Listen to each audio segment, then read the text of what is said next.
are these people? After doing a little digging, I came across this article. This is in regards to my mayor. So this is a local story, at least for me. But but I think this is also kind of a warning for anyone, especially in local politics, especially if you have Democratic councilmen or Democratic mayors, that they exist to bullshit you too. Yeah. So just because, and I know people talk a lot in regards to Congress people, Trump, Biden, all the people in federal government. People in local government can screw you over as well, if not even more so.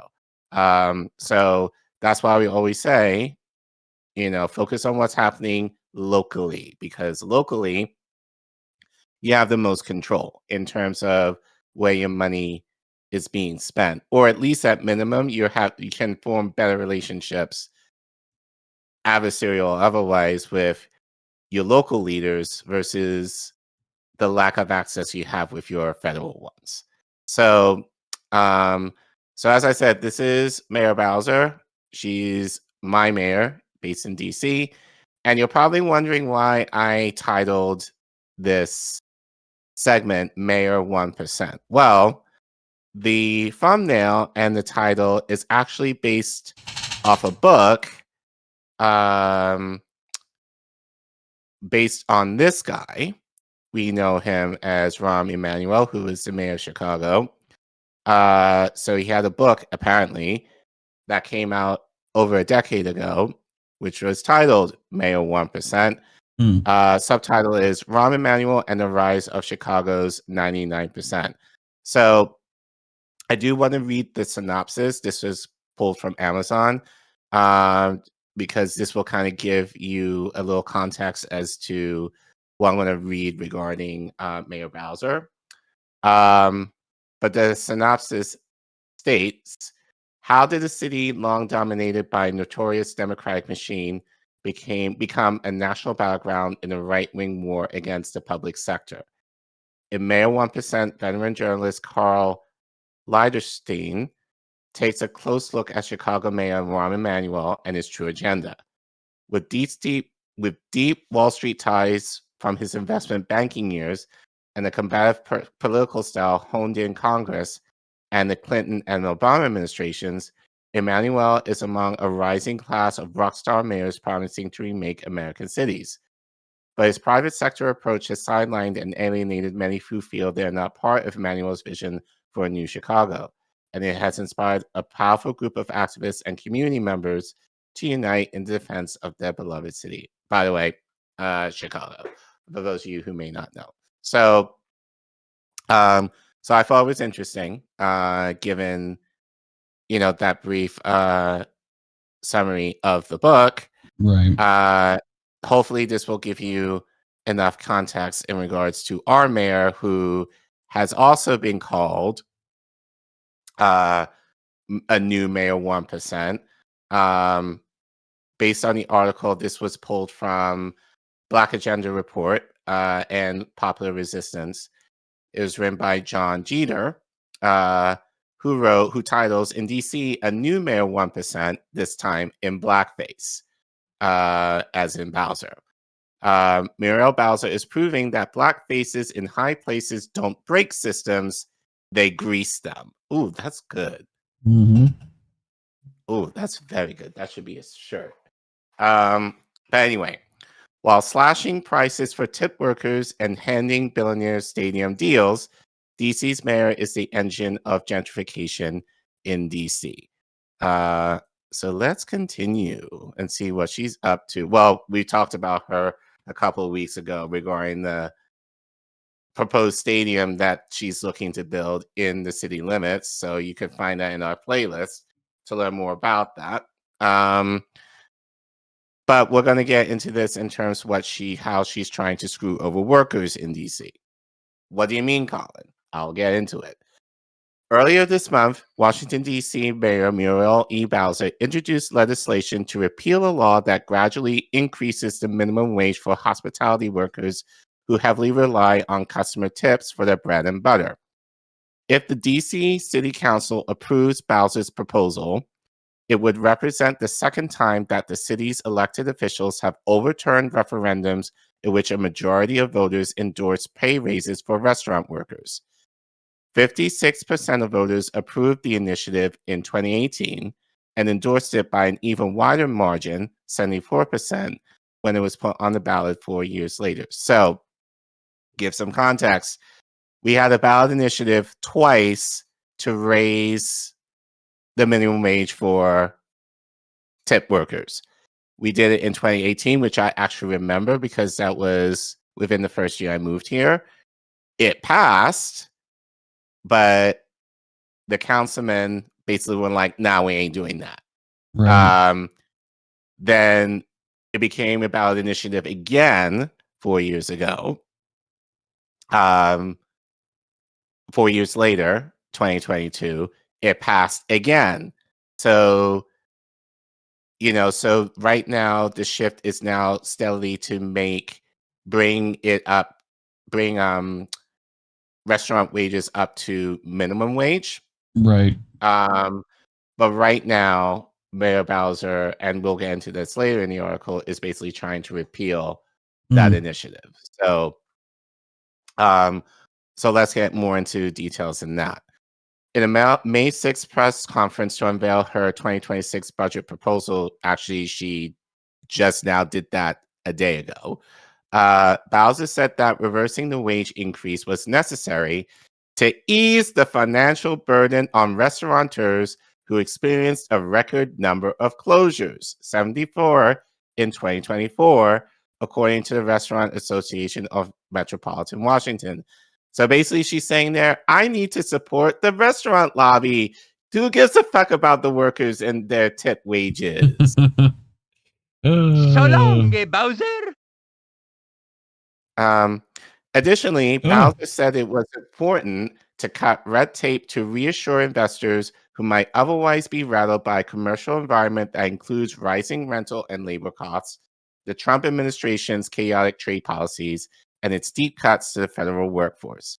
Said Bowser, we are a hospitality-based economy.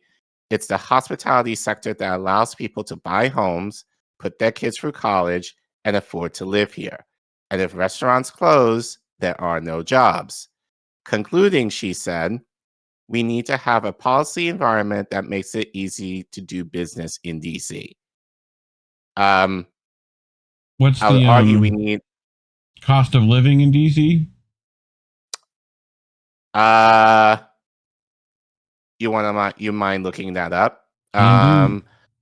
But I think if I remember correctly, because we have reported on this, it's around $23 an hour. So whatever that is, plus the math. And I will argue even with that might be 92,000 a year average. Yeah, allegedly. that sounds about right.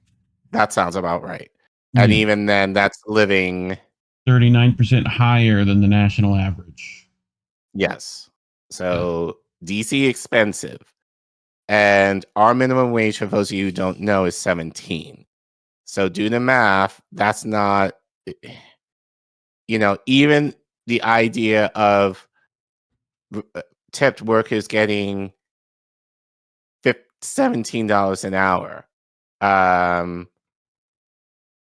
it's still not livable, So, but again, Bowser's trying to repeal that because she basically told you she's looking to support the restaurant and the hospitality lobby over the workers, who the voters twice have voted to give tip workers a little bit more money in their pocket. Yeah. But anyway, let's continue.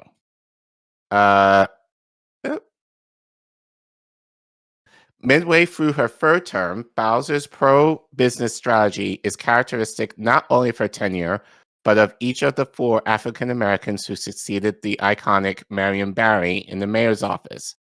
Since Barry stepped down in 1999, the erstwhile Chocolate City has undergone a stunning transformation, openly courting affluent childless couples, driving up the cost of housing, privatizing its school system, and pushing out African Americans who accounted for 61% of the population in 2000, but only 42% today.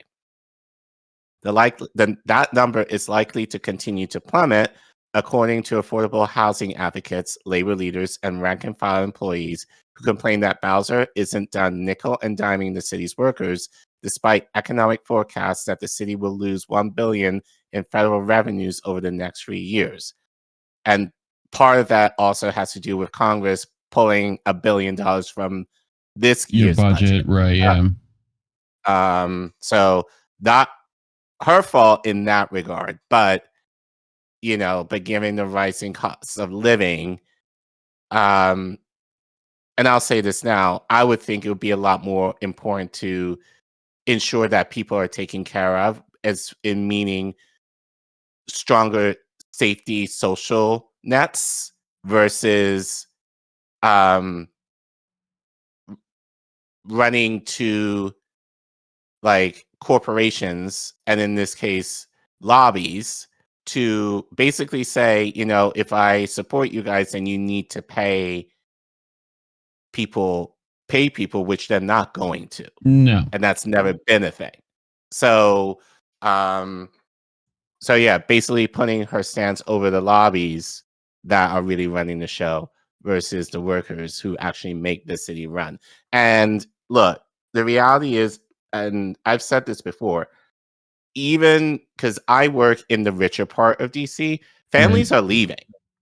Like, families are either going back because a lot of them are diplomats or world bankers. Many of them live overseas or from overseas.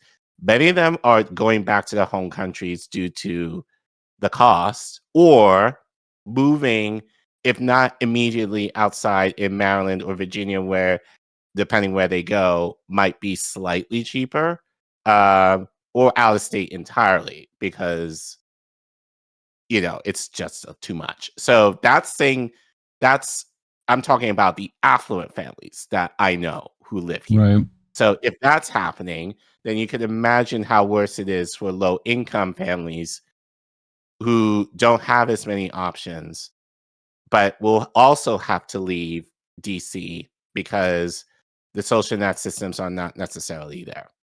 But anyway, let's get back into it.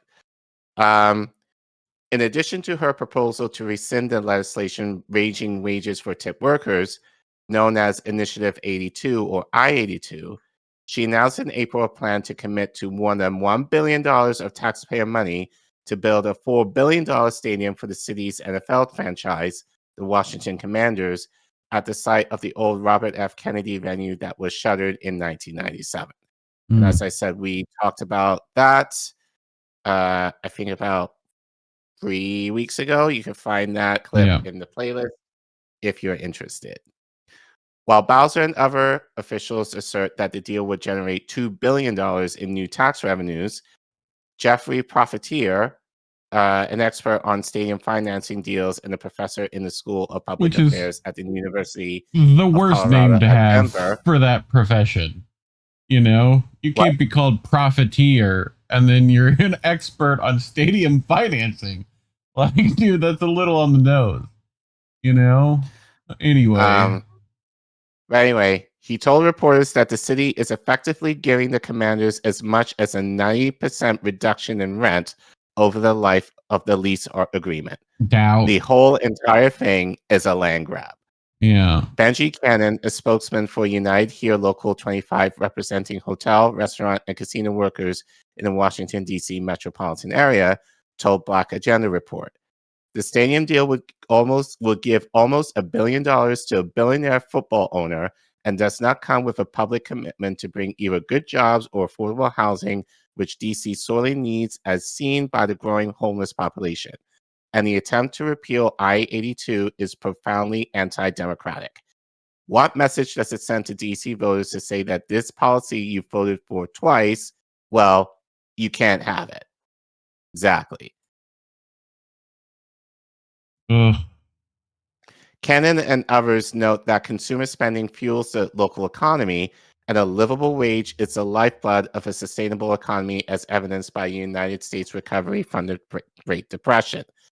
Conversely, lowering employees' wages incentivizes consumer borrowing, and the combination of increasing debt and shrinking household income has sapped the global economy of its vitality in the 52 years since the U.S. engineered the coup that overthrew Chile's socialist president Salvador Allende, and installed a right-wing dictatorship of Augusto Pinochet.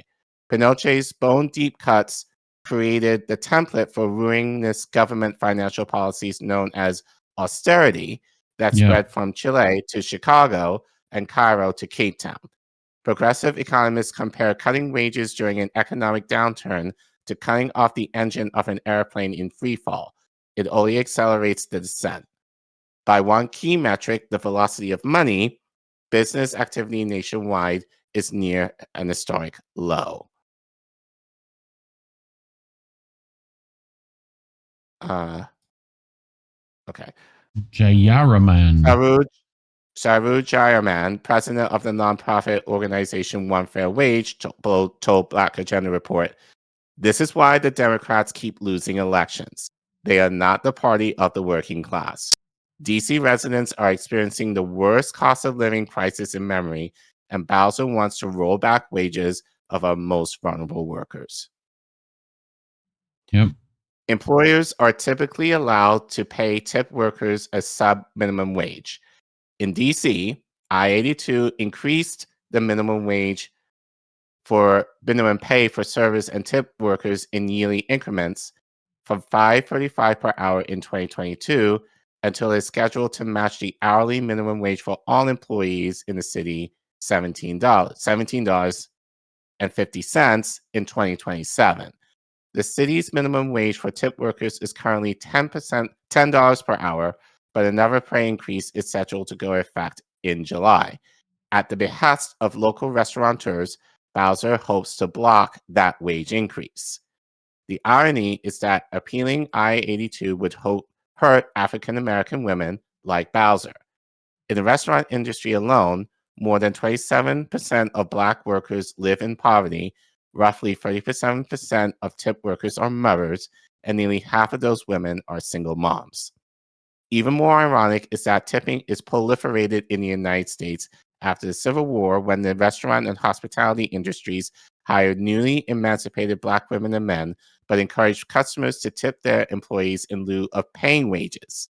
While African American men who worked as Pullman porters were ultimately able to organize and win wage concessions, that actually might be a segment we should probably do. Yeah.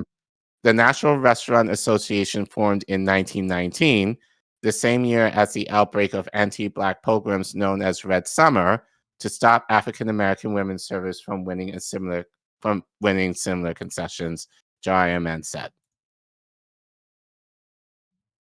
Donald Trump campaigned on eliminating taxes on tips, and while Jayaraman said the gesture is mostly symbolic, only a third of restaurant workers earn enough to pay taxes on their tips. A bill is winding its way through Congress. It's pandering, but Donald Trump is going to deliver a little bit of money for tip workers while Muriel Bowser is talking about rolling back their wages. How insane is that? The movement to end the sub-minimum wage goes back more than a decade, and Jayaraman said that racism and sexism are two of the biggest hurdles initially. Bartenders, usually white men, tend to collect more in tips than other members of the waitstaff, and organizers had to persuade them that they would continue to earn more than their co-workers under I-82. Said Jayaraman, "We have talked to lots of white male bartenders who say they deserve to make more money than waitresses." Really? It is not clear that the DC City Council will approve either the stadium deal or the repeal of I-82, but older residents in the city have begun to compare Bowser to another big city mayor with ties to the district. Not Marion Barry, who almost single-handedly expanded the Black middle class and made neighboring Prince George's County, Maryland, the world's most prosperous majority Black population in the world, mostly through doling out city contracts to African Americans, but Mayor Rahm Emanuel, who was Barack Obama's chief of staff and will go on to serve 2 terms as Chicago's mayor. For his austerity politics that included closing 50 public schools in a single calendar year, almost in all Black and Latino neighborhoods, Emanuel was known derisively as Mayor 1%. A few Yeah. DC residents have taken to calling Bowser Mayor 1% with braids. So just to give you some, that yearly salary cost of living in DC, 92,000 average. That's 44 bucks an hour. Like as of now. So right. What do they say they wanted to push it to and then rescinded it? $17.50 $17.50 an hour in 2 years. What kind of commute do they expect? Because you ain't living in DC, you have 17 an hour. You know, like that ain't happening. So okay. So this is a tweet from Martin Ostermole, who is a journalist in the city, a very prolific one. So give a little bit more context. Bowser released her budget for this upcoming year. So there was some good things from what I read, but it was mostly what we expected in terms of a lot of cutbacks, especially from a lot of social programs that are keeping many families, especially those who are low income and families of color, afloat. But Martin tweeted yesterday, a brief debate between Mayor Bowser and Councilman Robert White neatly summarizes the politics around her proposed budget. She's pushing to scale back some social programs and put more into economic growth, but White worries that growth without services leads to displacement. As it probably would. Actually, let's show you a clip of Bowser basically saying that. That she's looking to grow the economy in the matter of, we need to make money. The city needs to make money, so we need to support the businesses to help people make money. So go ahead. I think you just answered your question. That's the answer. Like, in every household understands that. You have enough money, and if you don't have enough money, something has to go, or you have to make more money. It's that simple.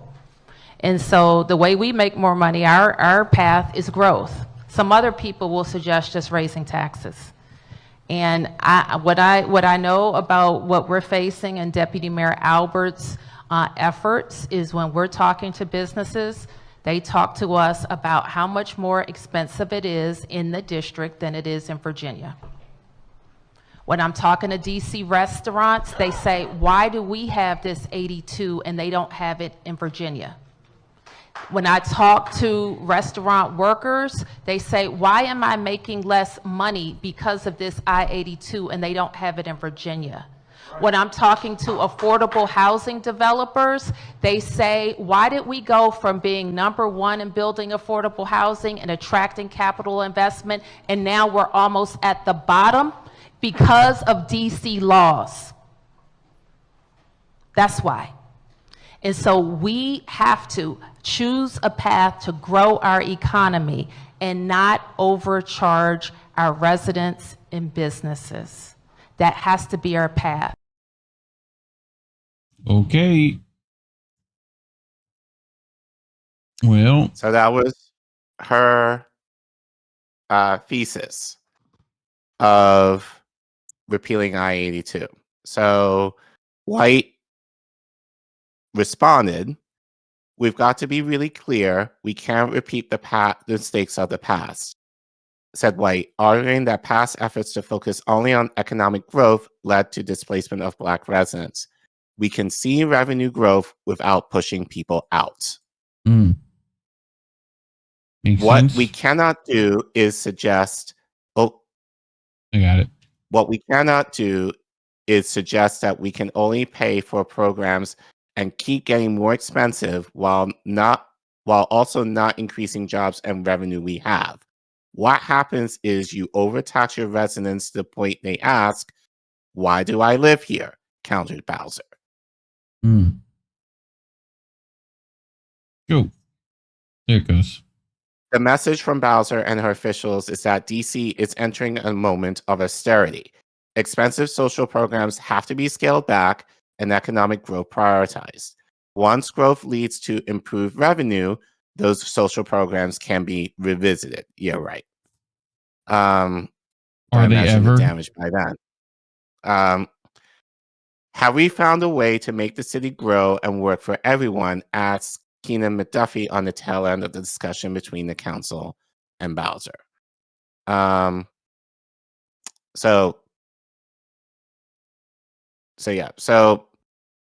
yeah, here's my take on this, just to kind of summarize all of that.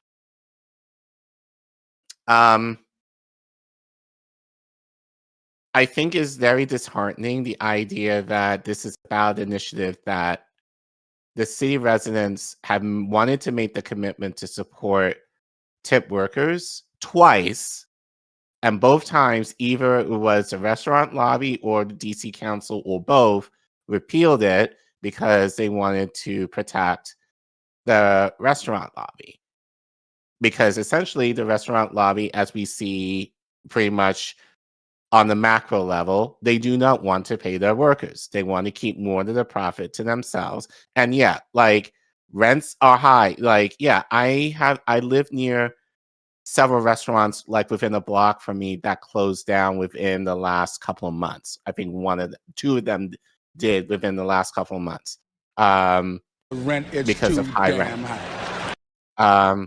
But the argument that I think people are making is that restaurant workers are making too much money, which I'm kind of like, what? That's not a thing ever. Because even if you give them $17.50, that's still not a living wage.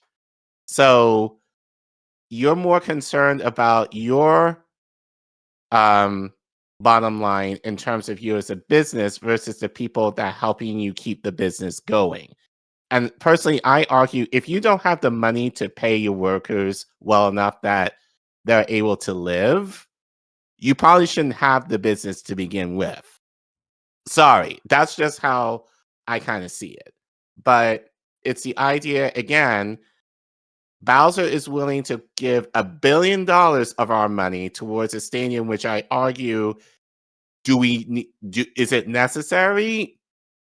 You can make the argument back and forth whether or not. But we talked about this when we did that segment, that typically stadiums do not bring in the capital, are not the kind of investment that, makes sense. And given where we're at right now, I still feel it makes no sense to even talk about having a stadium back in the city without thinking about how we're going to take care of the people first.